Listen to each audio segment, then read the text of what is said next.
여사의 문자 전당대회 때 나왔던 거 요거 잠깐 일단 훑어보고 가도록 하겠습니다. 저희가 지난주 금요일인가요? TV조선이 여사가 지난 1월에 한동훈 후보에게 보냈던 5건의 문자를 원문 그대로 공개했는데 누군가 원문 그대로 준 거죠. 공개했는데 여기에 몇 가지 포인트가 있습니다. 첫 번째 문자 1월 15일 날 문자입니다. 이 문자에 보면은 여사가 한동훈 후보에게 이렇게 말합니다. 대통령과 재특검 문제로 불편하신 것 같아요. 쭉쭉쭉쭉 해놓고 부위와 통화하거나 만나시는 게 어떻습니까? 라고 봅니다. 이거는 여기에 나온 거 확인할 수가 있는 게 있어요. 여사와 일단 불편했다. 지난 1월 15일 이전에. 이건 추정컨대는 뭔 얘기냐면 지난해 12월에 19일 정도로 제가 기억을 하는데 아마 그 얘기가 있었습니다. 한동훈 위원장이 법 앞에 평등하다. 여사 특검법 뭐 이런 것들이 나오니까 법 앞에 평등하다. 이런 얘기를 했었어요. 그것 때문에 부의와 불편하다. 그러면 대통령이 한동훈 위원장에게 화를 냈거나 또는 한동훈 위원장이 대통령에게 뭔가 심기를 거슬리는 행동들을 또 추가로 했다. 뭐 이런 게 예상이 돼요. 짧게 한번 논평을 해주신다면. 그러니까 저는 한동훈 당시 법무부 장관이 그 정치에 입문하는 비대위원장으로 말하자면 임명된다고 해야 되죠. 그렇게 됐을 때 저는 틀림없이 용산에서 최소한 보따리 하나는 줘서 내보내야 된다고 제가 얘기를 했었어요. 그 보따리는 뭐냐면 결국에는 한동훈 그 비대위원장 자체가 국민적 눈높이에서 대통령실의 특검 중에 하나는 처리하면서 갈 수 있는 그걸 룸을 하나 줘야 된다라고 했는데 저는 아마 그 부분을 한동훈 후보 자체도 생각을 했던 것 같아요 당시에. 그게 김건희 여사 정도는 명품백은 너무나 눈에 보이는 것이고 뻔한 넘어갈 거니까. 수 없기 때문에 최혜병 특검까지는 모르더라도 이 부분은 쳐내고 가야 총선에서 그나마 우리가 차별하면서 소기의 어떤 그 힘을 발휘할 수 있지 않겠냐라는 생각을 했던 것 같고 읍참 건의를 해야 된다. 네, 읍참 건의를 해야 된다. 그렇죠. 읍참 건의를 해야 된다고 생각을 하고 나서면서 저는 대통령하고도 어느 정도 얘기를 했다고 봐요. 근데 대통령은 그건 사과 안 해도 된다라는 의사를 밝혔던 것 같고. 이 녀석이 무슨 소리야. 그렇죠. 이렇게. 근데 한동훈 후보 입장에서는 그래도 이거 총선을 내가 이제 첫 출정인데 예. 정치인으로서 나 이거는 이 정도는 줘야 되지 않겠습니까 하면서 법 앞에 평등하다 던졌죠. 저는 그게 이제 내가 하지 말라고 했는데 얘 봐라 하면서 경로가 초창기부터 했던 거고 언론 보도에 보면 일주일 만에 사퇴 얘기가 나왔다는 그렇죠. 흘러나왔다는 보도가 나오잖아요. 21일 날에. 그렇죠. 근데 이제 제가 봐서는 이 문자 내용을 지금까지 다 이제 종합해서 보니까 너무나 단순한 겁니다. 김건희 여사는요 한동훈 후보에게 답을 기다렸던 거예요. 당신도 다른 많은 사람들처럼 나는 사과를 하고 싶으나 하면 안 됩니다라고 말려주세요라고 답을 들어야 되는데 말을 안 해버린 거예요. 내 사과할까요라고 자꾸 물어본 건 그냥 사과 안 해도 된다고 얘기해. 다른 사람처럼. 어서 말을 해. 다른 라는 사람처럼. 거였구나. 근데 당시 유튜버의 문자를 친여 관계자들한테 만약에 사과를 하게 되면은 민주당이나 야권에서 물어뜯기 시작하니까 이건 우리에게 좋지 않으니 하지 마십시오라고 했다라고 막 보냈잖아요. 그건 뭐냐면 본인은 마음은 진정으로 사과하고 싶으나 뜯어 말려서 안 하는 게 규정사실이 됐는데 유일하게 한동훈 당시 비대위원장만 법 앞에 국민 눈높이 하면서 튀어나온 거예요. 한동훈 후보만 설득하면 그 말만 들으면 사과할까요라고 나는 잘- 묻는 게 그냥 당신도 사과하지 말라고 얘기해줘. 라는 그 얘기였어요. 그 얘기고. 결국에. 자 일단은 근데 지금 지난해 말부터 1월 15일 전까지부터 우리들은 아무도 몰랐지만 이번에 김건희 여사의 문자로 알려진 건 그 전에도 유난 갈등이 있었구나라고 추정이 가능해요. 이 부분은 혹시 대통령도 수행했으니까 잘 알고 한동훈 위원장도 제로콜라 나눠 마시는 사이 아닙니까? 양쪽으로 나눠 잘 마셔. 나 각자 마시는구나. 어쨌든 잘 아는데 혹시 그런 얘기 들으신 적 있어요 당시에? 우리는 한 반년 전으로 돌아가 봐야 돼요. 예, 그러면. 리와인드를 쭉 합니다. 한동훈 후보가 법무부 장관 퇴임할 때 예. 그날 한번 생각해 봐요. 그날 음. 딱 비슷한 얘기가 처음 나와요. 음. 국민 눈높이 유사한 얘기. 평등해야 된다. 네, 누구나 그 예외는 얘기가 없다. 나와요. 그때 저는 대통령실에서 좀 불편한 기류가 있다. 예. 그 얘기를 들었어요. 저는 이제 이 문자를 보면서 김건희 여사가 이 내용 중에 아까도 말씀하셨어요, 앵커께서 대통령과 제 특검 문제로 불편하시니까 식사하시면서 여러 가지 소원한 관계를 풀어라. 근데 이건 뭐냐면 제가 그래서 이 문장을 보면서 확증을 했어요. 김건희 여사의 문자는 한동훈 후보를 설득하기 위한 것이다. 사과를 하려는 게 아니라 나 사과하지 말라는 답을 꼭 당신이 해주셔야 된다. 다 하고 있다. 대통령과 밥 먹거나 밥 먹으면 설득 다 통화해라 하니까. 라는 건 뭐냐면은 대통령이랑 밥 먹으면서 푸세요. 부세요가 아니라 그 생각을 풀어라. 그 생각. 그러니까 아무래도 밥 먹다 나를 보면 내놓으려고 하는 것이고 대통령 저기 한동훈 후보가 얘기했어요. 대통령 김건희 여사 사과하면 안 된다고 얘기했다. 그 입장을 대통령은 확고히 갖고 있었고 그쵸. 결국에는 우리 남편을 만나서 당신 생각 고쳐 먹어라. 나는 그 얘기라고 봐요. 밥 먹으라는 얘기는 너무 그렇게 몰고 가지 마요. 남의 당 얘기라고 무슨 얘기냐. 제가 양떼머리를 잘. 저는 사과하고 싶어 한다는 의사 표시는 충분히 문자에 드러난다고 봐요. 근데 그러면 당신은 어떻게 생각하냐 의견을 듣고 싶은 거였다는 건 맞는데 그러면 와서 생각을 고쳐 먹으라까지라고 의도를 갖고 했다는 거는 너무 나간 얘기예요. 그거는 1월 15일 전부터 둘 사이에 불편한 기류가 있었다. 요건 하나 그래서 윤희석 얘기했잖아요. 대변인이 얘기를 하신 거고 예, 짚어드려야지. 두 번째 요게 있습니다. 1월 23일 날 문자에 제가 댓글팀을 활용해서 한동훈 위원장을 비방했다고 하는데 전혀 사실이 아니고 그렇죠. 참담합니다. 네. 그런 얘기가 나오는 게 어쨌든 얘기가 나온 것 자체는 네. 문제가 있으니까 사과드립니다라고 합니다. 그러자 또 장해찬 전 최고위원이 한동훈 의원 법무부 장관 때부터 댓글팀이 외부에 있었는데 그리고 다음 인터뷰에서는 댓글팀이라고 하기까지는 뭐하고 그냥 여론 조성팀 네. 좀 뭐 낮췄죠. 한동훈 후보에게 위원장에게 당시 법무부 장관에게 좋은 글들을 커뮤니티 등에 올리는 뭐 이렇게 얘기를 했어요. 댓글팀이 있나요? 일단 여사가 활용하는 댓글팀 그런 건 있을 수가 없어요. 없어요? 그 적어도 그 대통령실 구조를 조금이라도 안다면 뭐 지금은 뭐 용서원교 와서 바뀌었다 이럴 수도 있지만 그럴 수가 없는 구조예요. 그럴 인력이 있을 수가 없어요.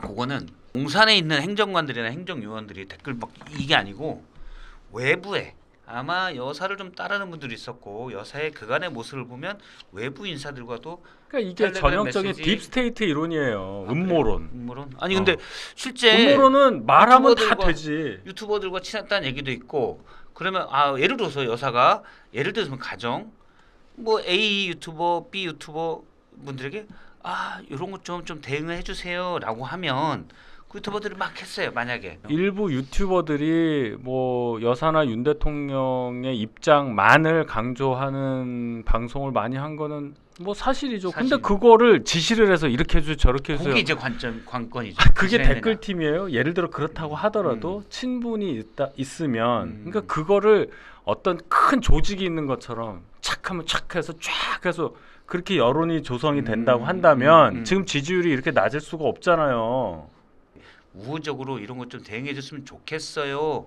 라고 그건 얘기했어요. 모르겠어요. 그건 모르겠고. 누가 얘기를 해 그걸. 얘기했다는 증거가 어디 있어. 근데 댓글팀을 활용했다는 표현이 들어가서 그러니까 이것도 보세요. 장해찬 씨가 댓글 갑자기 탁 틀어가지고 이건 김 여사 쪽이 아니고 이건 한동훈 쪽이야라고 얘기한 거는 이런 것 같아요. 문자에 대한 관심이 올라가면 올라갈수록 서로에게 상처되니까 이쪽은 관계 없는 얘기를 하려다 보니까 확 틀어버리는 거예요. 그러니까 뭐 사천 논란 이거는 한동훈 위원장, 한동훈 후보 혼자만 관계된 거니까 얼마든지 공격을 해도 뭐 손해 볼 건 없잖아요. 그다음에 댓글도 마찬가지로 확 돌려버려. 예. 이런 식으로 이제 공격하려고 하는 건데 증거가 없어요.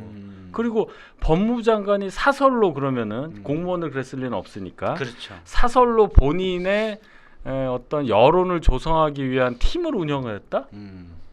어우 그렇게 능수능란하고 능력이 막 넘치고 시간도 잘 쓰고 그럴 수가 윤희석 없습니다. 대변인이 옆에서 보기에는 콜라를 각자 마시는 사이니까 네. 그래 보기에는 그런 건 아니다라고 지금 말씀하시는 그럴 거죠? 수가 없어요. 그러면 예를 들어서 이런 건 어떻습니까? 외부에 예. 그냥 원래 한동훈 위원장에 대한 대선을 준비해주는 지원팀인데 이걸 한동훈 위원장이 지시하거나 그렇다기보다도 자발적으로 몇 명이 모여서 우리 한동훈 대통령 만듭시다. 그럴 수 있죠. 그러면서 뭘 뭐 우호적인 여론을 조성하는 작업을 해요. 그럴 수 있죠. 그건 뭐 그럴 수 있죠. 법적으로 문제도 아 없고. 예를 들어 한동훈 후보의 그 팬클럽 위드훈이라는 거 이드훈이, 있잖아요. 예. 그거는 생긴 지가 꽤 돼요. 음. 그럼 그거를 한동훈 후보가 만들었다는 거예요, 그러면? 그럼 거기 그런데 팬클럽 회장을 막 만나가지고 지시하고 뭐 서로 막 굿즈 팔고 뭐 막 맨날 셀카 찍고 이런단 말이야? 순수 아니잖아 그게. 팬클럽도 있지만 이제 예를 들어서 뭐 가까운 사람 검사로 뭐 아주 가까운 사람이면 예, 이건 완전 예. 가정이에요. 예. 또는 뭐 친인척이 아주 가까운 사람이 예. 그걸 좀 준비해서 이렇게 해. 그걸 한동훈 위원장이 알고는 있어요. 예를 들어서 저분들이 날 위해서 그럴 뭐 저런 수는 활동을 있죠. 한다. 예. 그럴 가능성은 그럴 수는 있죠. 아니 왜냐하면 왜냐면 위드훈이랑 봐요. 위드훈이란 건 있어. 아마 장해찬 씨는 그걸 얘기하는 것 같아요. 위두훈이 예. 야. 위드훈이가 어떻게 생겼고 그게 어떻게 지금 발전을 해왔고 아마 이 얘기를 하려고 하는 것 같은데. 그거 뭐 장해찬 씨 얘기는 한동훈 위원장이 직접 인지하고 있는지는 모르겠지만이라는 표현을 썼어요. 쓰기는. 그 발생 과정을. 예. 예. 지금이 있는 거 알지. 그걸 지금 얘기하는 건데 그게 지금 드루킹 같은 뭐 댓글 작업이라든지 이런 거하고는 전혀 그 다르잖아요. 정도의 조직적이고 자생적인 조작적인 건 거냐, 아니다. 자생적인 거냐, 인위적으로 만들어서 여론을 호도하기 위해서 막 뭔가 기술도 넣고 뭐 스킬도 넣고 해서 한 거냐, 이건 다르잖아요. 저는 통상적으로 그래요. 그걸 알고 나서 거기를 활용하는 부분들이 어떤 그 책임의 소재가 되는 것 같아요. 예를 들어 팬클럽이야. 예. 그래서 나를 적극적으로 지지하고 내 말을 잘 들어줄 거 아니에요. 그러면은 보통 이게 법적 책임을 지는 게 좌표를 주거든요. 예. 이 여론에 대해서 조금 더 이 부분을 저한테 우호적으로 좀 해주세요라고 포스트들 이렇게 말씀한 대로 대규모 회사를 운영하는 게 아니라 본인이 나름대로 SNS에서 좀 방울 좀 끼는 사람들이 거기서 한 10명씩 데리고 다니는 거예요. 식솔들을. 그러면 그 사람들만 관리를 해주면 어떤 좌표에 대해서 한 사람이 그 나머지의 사람들한테 던져주면 여론 조성이 붙는 거예요. 예. 시간, 좌표, 그다음 시점 이런 것들을 계획하고 기획해서 들어갔다면 이걸 댓글 팀이라고 하는 것이고 댓글팀이다. 그게 이제 인위적으로 안 들어갔으면 여론이라고 하는 것이죠. 팬클럽이라는 것이고 저는 그 미묘한 차이를 저는 장해찬 그 전 최고가 얘기를 하는 것 같아요. 그러니까 여론 조성팀이라고 해요. 장해찬은. 예. 여론 조성팀 한동훈 당시 예. 법무장관이 외곽에다가 근데 저는 주목하는 건 김건희 여사와 한동훈 후보 간의 문자에는 댓글팀이라고 해요. 그러니까 저는 이건 그건 큰 이제 차이예요. 그렇죠. 여론 조성팀은 한동훈 위원장을 돕는 돕는. 팀이었다는 게 장해찬 최고의 말이고. 그렇죠. 댓글팀이라고 여사의 문자 나온 거는 여사가 활용하는. 그러니까 그렇죠. 달라요 이게. 달라요. 근데 다른 그거를 팀이에요. 한동훈 후보가 알고 있다는 인지하에 던진 거예요. 음. 저 사람이 모르는데 댓글팀에 대해서 무슨 그 문자에다 쓰겠어요? 음. 저는 이제 추측컨대 김건희 여사와 한동훈 당시 법무장관은 윤석열 대통령을 만들기 위해서 한 몸처럼 움직였고 동지란 표현이 쓰였죠. 동지죠. 동지라고 또 표현했고요. 결국에는 이 댓글팀 자체도 윤석열 대통령을 만들기 위해서 오랫동안 쌓아왔던 어떤 사설 조직일 수도 있겠다라는 있을 수도 있겠다. 오해를 불러일으킬 만한 문자의 문자다. 단어다. 저는 그렇게 여기에 생각해요. 그 얘기는 뭐 댓글 팀이 있는데 당신을 공격한 건 아니에요. 뭐 이 얘기예요 지금? 그렇죠. 댓글팀을 활용해서 그러니까 당신도 아는 그 댓글팀이라는 건 댓글팀을 있는데 있는 걸 당신도 알고 나도 아는데 여기서 당신을 공격한 건 아니에요. 내가 이 좌표를 뜻으로 주지 읽었다고? 않았다. 그 얘기를 하는 거예요. 그거는 이제 1월 23일자 국문과 어떻게 생각하세요? 그게 그렇게 읽혀요? 예.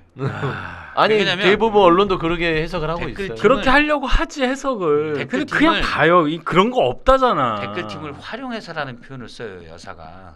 장해찬 씨 주장에 동조라는 느낌, 그 주장을 더 강화시켜주는 느낌이 들어서 저는 거기에 반대한다니까. 그러니까- 뭐가 있어야 얘기를 하지. 그러니까 내가 장해찬 씨가 봐서는 있대. 뭔 증거가 있냔 말이에요. 장애- 이도훈에는 있어. 근데 그건 아니라는 말씀 제가 드렸잖아요. 장해찬이 이게 도와주려고 한동훈 후보를 공격하려다가 결국 이것도 자충수가 또 뒤집어 돼버린 쓴 거예요. 거지. 왜냐하면 결국에는 장해찬이 결국에는 김건희 여사의 문자에 이 댓글팀의 오해를 증폭시켜 버린 거예요. 아 한동훈 후보가 여론 조정팀 운영했네 사설로 그때가 법무부 장관 시절이네 법무부 장관 시절 때는 김건희 여사랑 사이가 좋을 때네 윤석열 대통령 밑에서 승승장구가 될 때네 그러면은 여론 조정팀을 사설로 했으면 김건희 여사는 윤석열 대통령도 뭔가 관련돼 있는 거 아니야? 라는 등등의 오해를 불러일으키는 발언을 장해찬 전 최고가 초래해버렸다. 감히 좀 떨어진다고도 볼 수도 있고 또는 뭐 장해찬 씨가 원래 좌충우돌 스타일이어서 원래 여사 문자에서 댓글팀이란 단어가 나온 뒤에 사실 분위기가 확 바뀌었거든요. 그래서 야 조용 이렇게 가다 우리 다 죽어 조용했는데 갑자기 장희찬 씨가 니도 있었잖아. 제가 그 댓글을 개인을- 계속 꺼내고 있어요. 개인을 공격하고 싶지는 않은데 한번 이 상황을 보세요. 저희 당에서 공천 받았다가 뭐 불미스러운 일로 공천이 취소됐잖아요. 예. 그래서 결국 무소속으로 끝까지 가서 졌어요. 그럼 본인이 개인적으로 얼마나 상심이 되겠어요. 제가 충분히 이해합니다. 그런데 그 특정 후보에 대한 어떤 뭐 의견을 방송에 나와서 본인이 갖고 있는 영향력을 활용해서 방송에 나와서 주장을 하는데 그 대상이 본인 공천 취소한 사람이다. 그럼 어떻게 들려요 이게? 복수다. 안 좋은 단어가 떠오르잖아요. 그러니까 결론은 그 메시지가 리벤지. 메시지대로 들어오지 않는다.